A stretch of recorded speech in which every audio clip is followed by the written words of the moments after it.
Oi. Bom dia, boa tarde, boa noite. Sejam bem-vindos. Aqui quem vos fala é o Wilson, diretamente do Instituto Burger, para vocês. Então, hoje nós vamos falar sobre tecido linfático.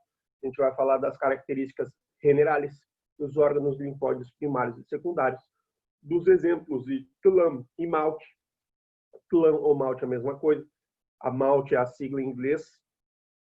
Células presentes, os nomes dos macrófagos em outros lugares e a resposta imunológica, certo? Então, a primeira coisa que a gente vai descrever é as características gerais do tecido linfático, ou seja, a gente já sabe que é um tecido que ele se caracteriza por uma grande celularidade, ele vai ser uma especialização do tecido conectivo e ele vai se encontrar especializado como defesa, como um tecido que ele é responsável pela defesa dos demais. Qual é a base estrutural do sistema imune? O baço, o gânglio e o timo. Tá? Essa é a base do sistema imune. Vai integrar uma trama tridimensional, né? E ela está composta por retículo citofibrilar e células livres. Tá?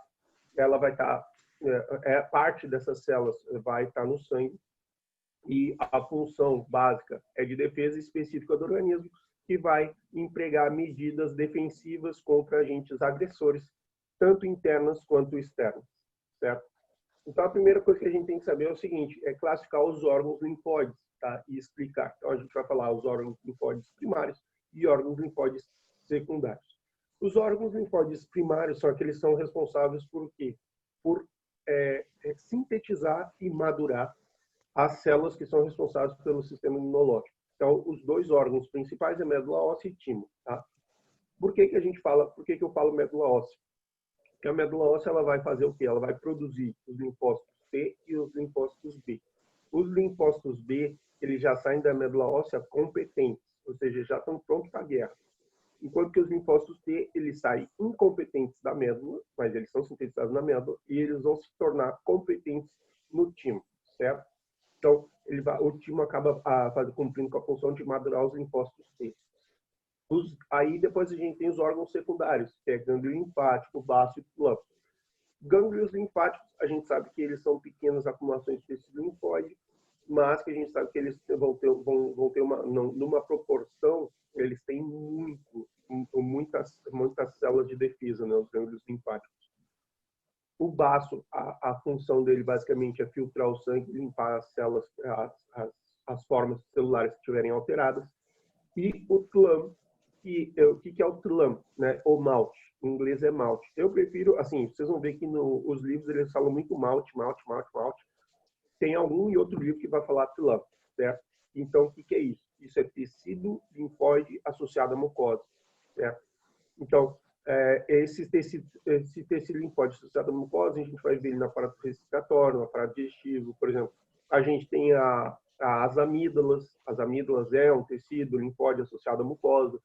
A gente tem o apêndice vermiforme, né? O apêndice vermiforme, que ele é um tecido linfóide associado à mucosa, relacionado ao aparato digestivo. Então, isso aí são as diferenças básicas, certo? Então, olha só, vamos entrar no que é o MALT, né? No que é o TLAM. Então, a gente já falou que esses tecidos eles vão ter linfócitos B e linfócitos T, e, na verdade, o que eles vão fazer é o quê? Eles vão receber o antígeno e vão ativar e vão acabar multiplicando e dando uma resposta imunológica específica, certo? Então, é como se eles fossem o vigia, né, das portas de entrada ou dos principais lugares que eu posso ter uma infecção. Então, a amígdala, as placas de Pleio que eu encontro no íleon e o apêndice vermiforme, eles vão ser lugares. Tem gente que diz que o apêndice não serve para nada. Wrong! O apêndice serve sim. O que acontece é que o pessoal diz que isso é jargão de cirurgião. Que apêndice não serve para nada, isso é jargão de cirurgião. Por quê? Porque, na verdade, se eu tirar o apêndice, eu tenho outras estruturas que vão dar conta de fazer o que o apêndice estava fazendo. Mas não é que ele seja inútil, tá? Não é de todo inútil. Ele serve sim para alguma coisa. Estou saindo em defesa dos frascos e compromissos aqui, o apêndice vermiforme. Então, o que acontece? A gente vai ver o seguinte, quais são as células livres que vão compor o tecido linfático. Então, olha só, primeiro, eu tenho macrófago, eu tenho plasmócito, e eu tenho linfócitos. Essas são as 3 células livres mais importantes, mais abundantes do tecido linfático. Então, tem macrófago livre, tem plasmócito e eu tenho linfócito. Tá? Então, para descrever as características dos macrófagos livres, tá? Então, como é que a gente descreve os macrófagos? Primeiro, eles são células fagocíticas e secretoras. Eles nascem da medula óssea. Eles vão circular como monócitos, ou seja, no sangue o macrófago vai circular como monócito.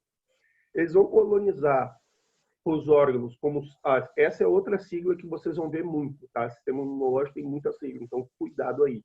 CPA, o que é isso? Célula apresentadora de antígeno, tá? Célula apresentadora de antígeno. Então eu tenho CPA, que a gente vai ouvir muito isso, célula apresentadora de antígeno, e essas são células que elas são captadoras e apresentadoras de antígeno. O que significa isso? Que ela vai fagocitar um antígeno, vai fagocitar uma substância X, e ela vai exocitar na sua membrana celular um componente específico que identifica aquela substância. Então, depois que ele fagocitou aquela substância, ele vai exocitar, ou seja, por exocitose, ele vai deixar exposto um material daquele antígeno para fazer o quê? Para que ocorra o reconhecimento celular. E por que a gente chama que o macrófago é uma célula apresentadora de antígeno? Porque pense que o macrófago é aquela vizinha fofoqueira, certo?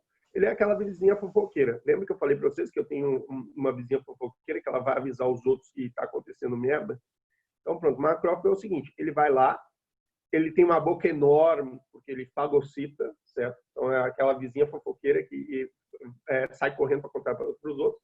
Quando ela descobre uma novidade, olha só, quando a vizinha fofoqueira descobre uma novidade, ela sai correndo contar para os outros. Só que ele sai correndo contar para quem? Para as outras células de defesa, para as células de defesa criarem uma especificidade quanto àquele antígeno. Tá? Então, bem fácil lembrar. O macrófago é uma vizinha fofoqueira. Ele tem uma boca enorme, porque a função básica dele é fazer fagocitose. Né? Fagocitose é a digestão. E aí, uma vez que ele digere, ele vai exocitar e ele quer mostrar para as outras células que ele teve contato com essa novidade. Tá? Então, bem importante isso. Então, olha só, talvez esse aqui seja um dos quadros mais importantes que eu vou mostrar para vocês de histologia durante todo o ano. Tá? Que são o quê? O nome dos diferentes tipos de macrófagos em um tecido diferente. Tá? Então, por exemplo, assim, eu tenho no sangue eu tenho monócito. No tecido conectivo, eu tenho histiocito. Tudo isso aqui que eu vou falar é macrófago, só que ele recebe um nome específico, independente do lugar que ele esteja. Tecido ósseo, osteoclasto. No fígado, célula de von Kupfer. Na pele, célula de Langerhans. No tecido nervoso, micróglia. Na placenta, célula de Hofbauer. Eu tenho uma mania de abreviar, porque se eu fosse escrever célula, ia me ocupar espaço e eu acho que ia gerar uma poluição visual. Então, para convencional, eu só faço um círculo e boto um pinguinho no meio, que é para indicar que é uma célula, tá? Para quem não conseguiu sacar isso aí, mas pronto, eu só faço uma bolinha, boto um pinguinho, célula. Pronto, acabou. Acabei de reduzir e ter que escrever célula. Não, eu boto redondinho, pinguinho, célula. Tudo chuchu. Então, voltando aqui. No fígado, a gente tem células de von Kupfer. Na pele, a gente tem célula de Langerhans. No tecido nervoso, a gente tem a micróglia. Na placenta, a gente tem a célula de Hofbauer. No pulmão, a gente tem células polvo. No testículo, a gente tem célula de Sertoli. Aí depois a gente tem no jejunum, a gente tem células M e células de Panet, que elas fazem parte do sistema do linfático, como célula de defesa. No baço, a gente tem o macrófago, sinusoidal e esplênico. E no timo, a gente tem as células interdigitantes. Tá? Então, todos esses aqui, e assim, detalhe, parece besteira, mas a gente falou 3, 6, 9, 12. 12 nomes diferentes que tem os macrófagos. Aí você vai falar, Wilson, tem mais? Até tem. Mas esse aqui que eu estou mostrando para vocês são os mais importantes, são os mais cobrados. E eu acredito que quem aprender bem isso aqui não vai passar trabalho na hora de fazer a prova oral, certo? Porque isso aqui é a professora. E como é que se chama o macrófago do testículo? E como é que se chama o macrófago do pulmão? Como é que se chama o macrófago da pele? Como é que se chama? Ela vai fazer essa pergunta, tá? Isso aí, fato. E aqui é uma pergunta gostosa de responder, porque aqui, ó, na verdade, você está fazendo interação com vários tecidos, né? Então, tipo, quem quer, assim, quem quer dar uma despertinho, né, estuda bem tecido linfático, e diz, professora, ela vai dizer assim, qual tecido que você quer falar? Aí tu diz assim, professor, eu gostaria de falar o tecido linfático. Aí pronto, você vai, tá. Aí quando chegar nessa parte aqui, que é uma parte que você vai fazer a integração dos assuntos, professor, olha só, eu queria falar uma coisa. Eu posso dar um exemplo de macrófagos, porque eu tenho macrófagos no tecido na pele, eu tenho macrófago no tecido nervoso, eu tenho macrófago. Pronto, só aí você arrebentou com ela, porque você acabou de tirar uma das perguntas que ela faria para você, certo? E ela vai dizer assim, não, esse aqui estudou tecido, esse aqui estudou tecido. Vamos passar para a próxima pergunta. Tu diz, graças a Deus, certo? Então, olha só, como é que se dá o início da resposta imunitária, certo? Então, vamos lá. Primeiro, a primeira coisa que a gente tem que saber é o seguinte, eu vou ter a exposição aqui mais uma vez. Quando eu falar MO, não é microscópio óptico, tá bom, pessoal? É micro-organismo.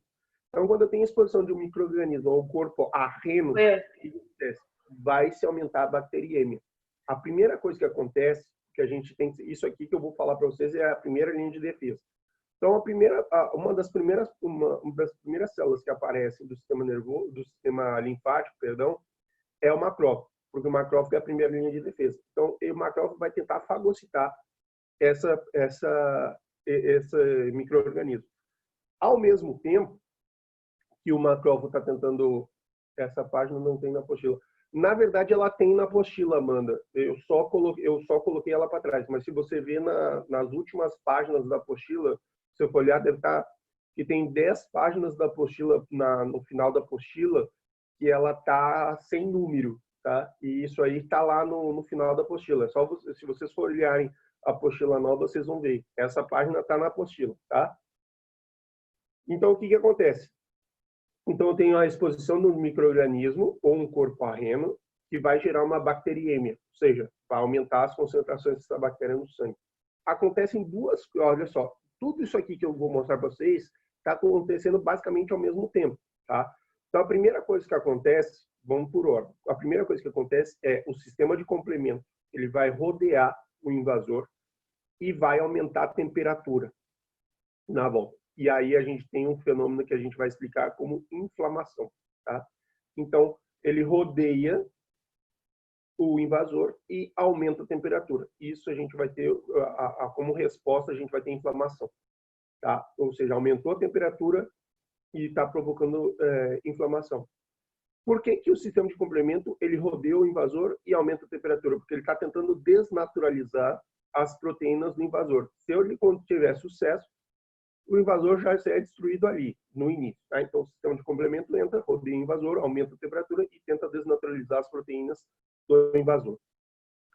O macrófago chega e ele vai tentar fagocitar o invasor. No que o macrófago vai tentar fagocitar o invasor, ele está lá tentando comer o invasor. O macrófago ele começa a mandar sinais químicos. Tá? Só um pouquinho.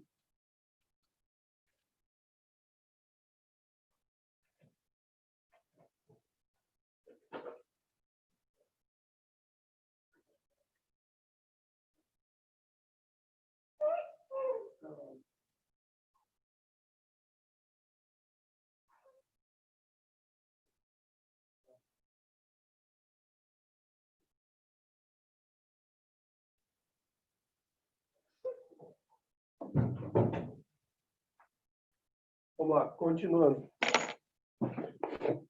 Então, o que acontece? Eu tenho os macrófagos, eles vão tentar fagocitar o micro-organismo e, ao mesmo tempo que eles estão naquela luta com o micro-organismo, eles vão começar a liberar sinais químicos, tá? Esses sinais químicos, eles vão fazer com que porque lembra que eu tinha falado para vocês que o macrófago era o fofoqueiro, era a vizinha fofoqueira. Esses sinais químicos, nada mais, nada menos, ele está chamando o cara mais brigão do pedaço, o cara mais maluco, o cara mais doidão, que são os neutrófilos. E eu já falei para vocês que os neutrófilos, eles chegam arrepiando, não quer saber se é célula sana, se a célula não é sana, se é um patógeno, ele não quer saber, ele chega arrepiando todo mundo, ele chega destruindo, botando para quebrar todo mundo. Então, o que acontece? Ele vai produzir tanto danos no agente externo, quanto danos celulares do nosso próprio corpo. Tá? E isso vai acabar bloqueando e matando o invasor, na sua maioria das vezes. Nem sempre acontece isso. Tá? Por isso que essa aqui é a resposta, essa é a resposta imunitária primária, que é a primeira linha de defesa. Ou seja, quem participou da resposta imunitária primária? O sistema de complemento, os macrófagos, os neutrófilos, certo? E tudo isso está acontecendo, e olha só para vocês terem uma ideia, quando o sistema de complemento começa a atuar sobre o micro-organismo, ele dispara inflamação. Quando ocorre a bacteriêmia, dispara a inflamação. Tudo é para aumentar a inflamação, tudo é para tentar expurgar, eliminar o micro-organismo, tá? Então, isso é importante. Agora, função dos macrófagos. A gente já viu que a função dos macrófagos é o quê? Ele vai fagocitar o micro-organismo que é invasor, certo? Então, o macrófago, ele vai, através do pseudópodos, ele vai englobar o micro-organismo invasor. Só que a gente falou que o seguinte, o que acontece? O macrófago, mais uma vez, eu vou fazer analogia, ele é a vizinha fofoqueira, é Becina tismossa, se falaria fofoqueira em espanhol é tismoso, ou tismossa. Então, o que acontece? Ele é tão fofoqueiro que, na hora que ele descobre uma novidade, ele vai exocitar os produtos antigênicos do micro-organismo e vai entrar lá no gânglio linfático para apresentar para o linfócito T. E aí eu começo a ter uma resposta que não vai ser uma resposta primária. Essa aqui é a resposta secundária, é uma resposta que é mais específica, tá?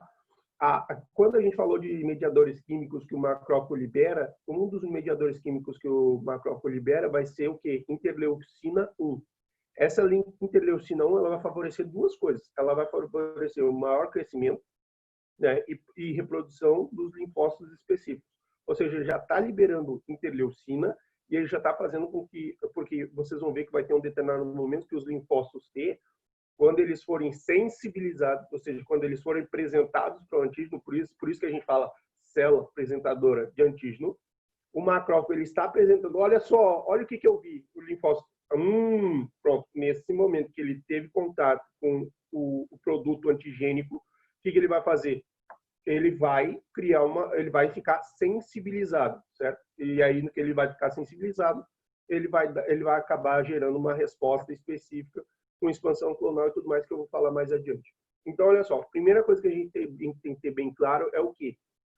Os linfócitos T e os linfócitos B. Os linfócitos T e B, a gente já sabe que eles têm uma origem, eles têm a mesma origem, né? Eles são derivados de uma célula progenitora mieloide comum, tá? Isso aí a gente já sabe. E o que acontece? Que eles vão se derivar de células hematopoéticas, né? Então, células precursoras hematopoéticas. E aí, o que acontece? Uma vez que eu tenho células... o início de tudo começa com uma célula precursora hematopoética, que a gente sabe que aonde acontece a hematopoética então, é na diápse dos ossos largos, né? Então, a gente já sabe disso. A maior parte dela vai estar na diápse dos ossos largos. Depois vai passar para, como a gente já tinha falado, né? Vértebra, costiça, esternão, osso ilíaco. Mas aqui no caso a gente está pegando um osso largo. E aí o que acontece? Eu vou desenvolver linfócito B na própria médula óssea e ele já sai pronto para o combate. O linfócito B ele já está pronto para o combate. O linfócito T, ao contrário do B, ele nasce na médula óssea, mas ele é incompetente, ou seja, ele vai se tornar competente aonde? No timo. Uma vez que ele se tornou competente no timo, aí eles vão. Onde é que tem o maior depósito? Onde é que tem a maior aglomerações de linfócitos T e B, gânglios linfáticos? Tanto que no exemplo que eu falei lá do macrófago, que ele vai contar o que aconteceu, né, que ele vai fazer a fofoca.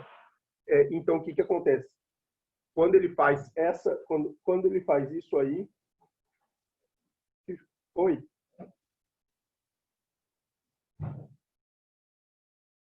Só um pouquinho, pessoal.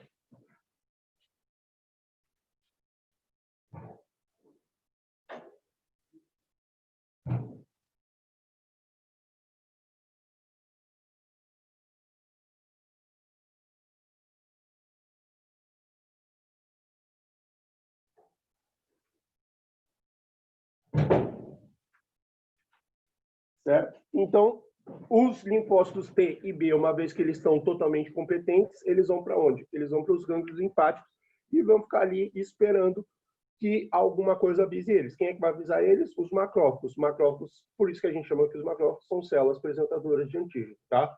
Isso é importante. E Ô, eles Wilson, vão concentrar os Wilson, nos gânglios linfáticos, no malte, né, no tecido pode associado à mucosa, em todos os outros tecidos que a gente já viu que são dos órgãos primários e secundários do sistema imunológico, do sistema linfático. Então, olha só, Ô, vamos Wilson, uma pergunta aqui. o macrófago agora aqui O linfócito T e B, oi, com está esse escutando? esse desenho aqui é o macrófago, certo? Essa estrutura verdinha aqui é o antígeno. Tá? Então, o macrófago ele vai tentar fazer o quê? Ele vai fagocitar o antígeno, ele vai exocitar uma parte do antígeno que é de reconhecimento, para reconhecer a próxima vez que o organismo for invadido por ele, e aí ele vai entrar no gânglio linfático e vai apresentar para o linfócito T inativo, certo? E aqui eu vou falar de linfócito T inativo e linfócito T efector. Então, a célula apresentadora de antígeno, que é o macrófago, ele apresenta o antígeno, o fragmento do antígeno para o linfócito T inativo.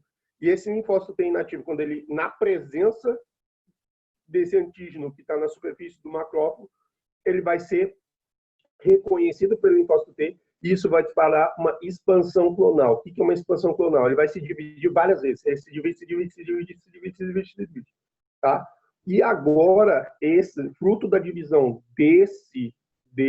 desse contato com o antígeno, a gente não tem mais o linfócito T inativo, a gente tem o linfócito T efector, que é o linfócito que é específico para atuar contra aquele antígeno, certo? Então, isso aqui vai fazer toda a diferença, certo? O que foi, Marcelo? O Marcelo está dando risada aqui. Eu perdi. Você consegue me aí? E aí o macrófago ele continua mostrando, né? Ele é fofoqueiro, ele é a fofoqueira do bairro. Então o que ele vai fazer? Ele vai mostrar ainda essa parte fragmentada do antígeno para o linfócito B.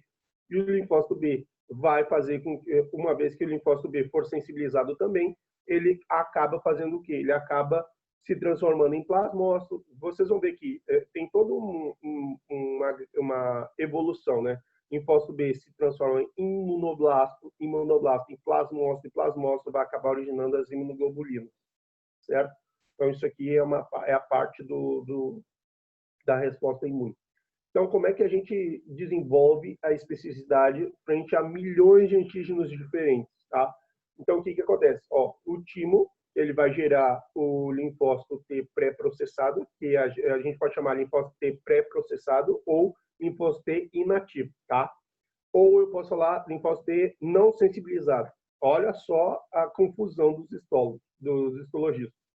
Então, por exemplo, assim, eu posso falar linfócito T pré-processado, porque ele não teve contato com nenhum antígeno, linfócito T inativo e linfócito T efector.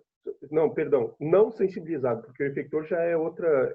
O efector é quando ele já tem contato com o antígeno, certo? Uma vez que o linfócito T pré-processado, não sensibilizado ou inativo tem contato com o antígeno, o que vai acontecer? Ele vai se transformar no linfócito T efector. E aí eu tenho uma resposta específica contra um antígeno específico, certo? E ele vai atuar, obviamente, ele vai para a corrente sanguínea e vai atrás do invasor, certo? Então, para a gente explicar como é que vai atuar os linfócitos T colaboradores. Lembrando que o linfócito T colaborador é o mesmo que o linfócito T helper. Tá? Linfócito T colaborador e linfócito T helper é a mesma coisa. Então, o linfócito T helper, uma das coisas que eles fazem, eles vão atuar no antígeno, fazendo com que eles vão liberar linfocinas, né? Os linfócitos T helper, eles liberam linfocinas, e essas linfocinas, elas vão atuar nos linfócitos B específicos e vão estimular os linfócitos B específicos a produzir mais anticorpos específicos, certo? Então, o linfócito T helper, o linfócito T helper, o colaborador, ele vai liberar a linfocina estimula o linfócito B específico, que vai acabar gerando anticorpos, tá? Então, isso aqui é mais ou menos para vocês verem, aqui a gente já está unindo o linfócito B com o linfócito T, né? Como é que eles se ajudam. E aqui para vocês verem a sequência que eu tenho de eventos que vão levar a que o linfócito B acabe secretando anticorpos, né? Como é que aparecem os anticorpos? Como é que surgem os anticorpos? Então, é o seguinte, eu tenho aquela célula fofoqueira, que é o macrófago, que é uma célula apresentadora de antígeno, que suscitou na sua superfície uma parte antigênica do corpo arreno, do micro-organismo, apresentou para o linfócito B. O linfócito B, quando ele recebe essa informação, ele já começa a se diferenciar. Então, ele vai passar a ser chamado de linfoblasto ou imunoblasto. Tá? São duas formas que eu tenho de falar. Linfoblasto ou imunoblasto. E ele começa a se diferenciar. A primeira diferença do linfoblasto para o linfócito B, que a gente já vê aqui visualmente, que quis produzir essa diferença visualmente, é que ele aumenta de tamanho. Então, o linfócito B para o linfoblasto, ele aumenta de tamanho, fica grande. E depois, quando ele continua se diferenciando, e agora vai chamar de plasmoblasto, o plasmoblasto, a sua vez, o que vai acontecer? Ele vai incrementar uma organela específica, ou seja, ele incrementa no seu interior uma organela específica, que é o retículo endoplasmático rugoso. Faz todo sentido, porque o que acontece? Olha só, se eu tenho que produzir anticorpos, e eu sei que anticorpos são o quê? São conglomerados proteicos, porque eu sei que anticorpos é conglomerados proteicos. Se eu vou ter que excretar proteínas, em outro modo, então o que eu vou precisar? Qual é a organela que eu vou precisar? Retículo endoplasmático rugoso. Por isso que eu incrementei a quantidade de retículo endoplasmático rugoso na minha célula, que é o plasmoblasto, e ele vai acabar secretando anticorpos. Tá? Então, por isso, essa é a sequência. Então, eu tenho o linfócito que recebe a informação do macrófago, o linfócito B se diferencia em linfoblasto, que aumenta de tamanho, depois continua se diferenciando até chegar em plasmoblasto, onde ele tem um incremento do retículo endoplasmático rugoso, e a partir daí ele começa a secretar anticorpos. E aí os anticorpos vão para a linfa vai para o sangue, e aí, bom, enfim, daí ele vai para onde ele tem que atuar contra o micro-organismo específico. Agora, qual é o detalhe? O detalhe é o seguinte, que isso nem sempre acontece para nossa alegria, tá? E porque eu tenho um segundo caminho. Aí eu tenho um caminho que ele vai para plasmoblasto e eu tenho um caminho que ele vai ficar em linfoblasto. Qual é a diferença? O livro chama esse linfoblasto, que ele não passa plasmoblasto, de plasmoblasto que vão permanecer dormientes no sangue. O que significa isso? Olha só, que mediante uma segunda exposição ao mesmo antígeno, o que vai acontecer? Essas células dormientes, independência da concentração que tenha do antígeno, elas vão ser ativadas e vão já disparar uma resposta imunológica muito mais pesada, muito mais forte, muito mais contundente. Tá? Então, nem sempre eu vou ter linfoblasto passando a plasmoblasto, porque tem alguns linfoblastos que vão permanecer dormientes, que não vão formar plasmoblastos, que eles vão ser ativados. E esses são os linfócitos que a gente vai chamar linfócitos de memória, certo? Ou seja, esse linfoblasto que ele não passou para plasmoblasto, a gente vai chamar de linfócito de memória, certo? E é por causa dele que a gente vai ter uma resposta, assim, quando a gente for exposto pela segunda vez, muito mais potente, tá? Então, das coisas que a gente tem que saber aqui que são bem importantes. Então, olha só, descrever e mencionar os tipos de imunoglobulina que existem, certo? Então, eu tenho imunoglobulina IgG, IgA, IgM, IgD e IgE, tá? Daqui das coisas que a professora vai perguntar para vocês, é o seguinte, eu já vou colocar algumas coisas. Todas as IgAs, elas estão presentes nas secreções do nosso corpo. Então, lágrima, saliva, luz anal, leite materno, tudo isso tem IgA, tá? Tudo isso tem IgA. Depois, o que eu tenho? Outro que é importante. Olha só, a própria IgA ela tem duas formas. Ela tem uma forma dimérica e uma forma monomérica. Tá? Então, a forma monomérica ela vai circular no sangue e vai ajudar os eosinófilos a reconhecer e matar os parásitos. A dimérica é aquela que está presente em todas as secreções do corpo. Tá? Vamos lá, continuando. Aí agora eu vou falar da IgD. A IgD é o seguinte, ela está presente na membrana dos linfócitos B e ela também é conhecida como anticorpo de superfície. Tá? Então, ela vai se chamar anticorpo de superfície, a IgD. A IgE é aquela que está associada à alergia. Para nós é tranquilo, né? Porque a gente já tem um conhecimento lá de eosinófilo, ele tem alguma relação com a alergia, não é que nem o basófilo, o basófilo é muito mais alergia do que o eosinófilo, mas o eosinófilo tem um componente alérgico. Então, assim, tenta associar eosinófilo e alergia que vai dar certo. Então, a IgE, ela atua nas alergias, ela também é conhecida como antígeno reagínico, que ela vai ajudar na degranulação dos mastócitos e dos basófilos e vão se encarregar da histamina e heparina, desencadeando respostas alérgicas. A IgG, que é aquela que está no sangue e é uma das poucas que vai conseguir atravessar a barreira placentária, certo? E a IgG ela vai ajudar a proteger o feto e o recém-nascido, tá? E ela também ela vai ser excretada, ou seja, também ela é excretada através do leite materno da mãe, tá? Então, a IgG é importante porque ela consegue atravessar a placenta e proteger o embrião e o recém-nascido, tá? O embrião porque ela passa pela barreira placentária e o recém-nascido porque ela vai ser secretada pelo leite. E é crucial, pelo menos nos primeiros 6 meses de vida do RN. Do RN não, da criança, né? Porque RN é só do 0 aos 30 dias. Depois disso é lactente. Lactente em espanhol, lactante em português. IgM, ou seja, a IgM, ela vai estar no sangue e ela vai colaborar com a ativação do sistema de complemento, que a gente já viu que o sistema de complemento é muito importante para as respostas que são primárias, né? A gente falou os 3 componentes da resposta primária, que é o sistema de complemento, macrófago e neutrófago, certo? Então, essas são a primeira linha de defesa, sistema de complemento, macrófago e neutrófago, tá? Então, a IgM ela vai colaborar com a ativação do sistema de complemento e é a primeira a sintetizar-se, a segregar esse tipo de imunidade. Então, olha só, dentro das características que a gente vai ter do linfócito B, a gente já sabe que o linfócito B é responsável pela imunidade mediada a anticorpos, né, ou imunoglobulinas. Então, isso aqui é a famosa imunidade moral, não tem para onde correr, tá?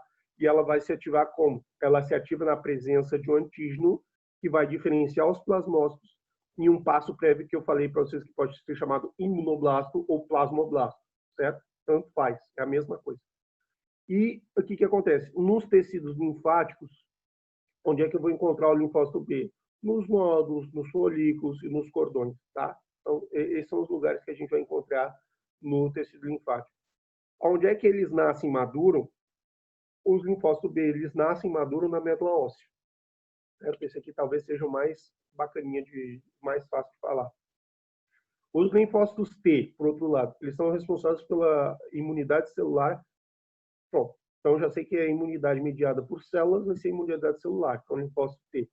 O que eu preciso saber? Então, olha só, os antígenos que vão atuar diretamente na citotoxicidade ou de forma indireta, secretando mediadores químicos, como linfoquinas, que a gente tinha falado antes, e vão ser cruciais para ter a ativação desses linfócitos T. O que vai acontecer? Nos tecidos linfáticos, onde é que a gente encontra? Então, aqui nos tecidos linfáticos, a gente vai encontrar na parte internodular e na interfolicular. Onde é que nasce e onde é que madura, a gente já sabe que o linfócito T ele nasce na medula óssea, incompetente, e ele vai adquirir competência no timo. Tá? Então, ele vai ficar competente no timo. Para a gente mencionar os diferentes tipos de linfócito T, então a gente tem linfócito T, que é o linfócito T killer, a gente tem linfócito T helper, e a gente tem linfócito T memória e linfócito T supressor. O linfócito T killer, né, que a gente vai chamar que são os assassinos naturais, os assassinos de antígenos, o que acontece? Esses aqui são os que vão reconhecer como estranha e vão destruir, tá? Então, o que acontece? Aqui é importante a gente falar isso. Se um vírus, porque aqui a gente dá o exemplo do vírus, o vírus ingressa numa célula, certo? Então, o que o vírus faz? O vírus é um parasita intracelular obrigatório. Então, ele vai fazer o quê? Ele vai entrar na célula e ele vai usar o material genético da célula para poder sintetizar suas próprias proteínas, né? Para fazer a gestão dos seus recursos, a célula do outro. Então, olha só, veja bem, como é que a célula vai destruir uma coisa que está dentro de uma célula que eu reconheço como própria?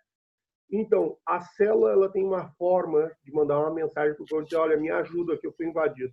Eu não estou tendo mais controle das minhas funções. A célula que é responsável por destruir uma própria célula da gente, tirando o neutrófilo, porque o neutrófilo faz isso sem organização, ele destrói todo mundo que estiver perto, mas é o linfócito T-killer, tá? Ou seja, os assassinos naturais, porque eles vão bater justamente aonde essas células que estão invadidas por um vírus que está tendo seu material genético sendo modificado para a produção das coisas que o vírus, da proposta que o vírus tenha para fazer, certo? Então, aí é que entra o linfócito T-killer. O linfócito T-helper, a gente já falou que eles vão integrar a resposta dos linfócitos T e as respostas dos linfócitos B, porque a gente chegou a ver como é que o linfócito helper ele libera as linfocinas e as linfocinas vão estimular o linfócito B. O linfócito T de memória eles vão apresentar uma memória, né, imunológica a um determinado antígeno, que é normal, isso aqui é importante, e o linfócito T supressor é aquele que vai modular a resposta imunitária. Aqui são os antígenos de superfície, né? Então, aqui a gente vai ver os receptores, perdão, falei antígenos de superfície, não, os receptores de superfície. Cada um dos linfócitos ele vai ter um receptor de superfície específico, tá? Então, a gente vai ver o seguinte, uma das coisas que nos chama a atenção é que praticamente todos os linfócitos ele tem receptor de superfície CD3. CD3 tem todos. Tá? É a primeira coisa que nos chama a atenção. Agora, por exemplo, assim, os linfócitos T supressores e os linfócitos T killers, eles têm praticamente os mesmos receptores, CD3 e CD8. E os helper têm CD3, CD4 e CD28. O linfócito T tem CD3 e CD40. O linfócito T de memória tem CD3 e o linfócito T supressor tem os receptores de superfície CD3 e CD8. Para a alegria de vocês, isso aqui não é muito perguntar, certo? Então, pronto. E aqui a gente terminou com a aula de sistema imunológico. Eu sei que é uma aula que ela é bem esclarecedora, porque a gente vai falando aqui de muita coisa, certo? E eu espero que vocês tenham gostado da aula, porque, assim, eu particularmente, eu gosto bastante de falar de sistema imune, até para a gente poder ter um entendimento de como é que funciona a produção de vacinas, essas coisas, é fundamental a gente ter minimamente essas ideias, tá? Bem conjugadas. Eu espero que vocês tenham gostado. Essa aula vai ficar disponível depois para vocês no Mega e no YouTube, certo? Eu vou mandar o link depois da aula para vocês poderem acessar. Pessoal, muito obrigado. Ficamos por aqui até às 15 horas. Às 15 horas a gente se vê de novo, tá bom? Um abraço. Tchau. Alô.